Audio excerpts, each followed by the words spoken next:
Samantala, kinumpirma po ng Civil Aviation Authority of the Philippines o CAAP na isang aksidente ang nangyaring plane crash na nagisani ng pagkamatay ni DILG Secretary Jesse Robredo.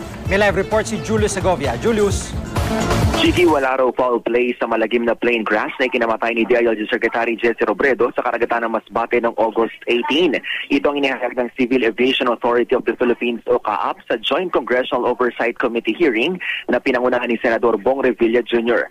Ayon kay Captain John Andrews na Chief of Staff ng CAAP, aksidente at hindi sinadyang nangyaring pagbagsak ng Piper Seneca. Engine failure daw ang dahilan nito. Ayaw mo nang ibahagi ng kapang detalye ng investigasyon at humiling ng isang executive session sa Senado para doon nila ipaliwanag. Kahit pa ang sinasabing engine failure ang dahilan ng plane crash, Jiggy, kailangan pa rin daw investigahan ang mga taong magbibigay linaw sa aksidente. Kasama na rito ang mga maintenance crew ng Aviator Air na may-ari ng bumagsak na Piper Seneca.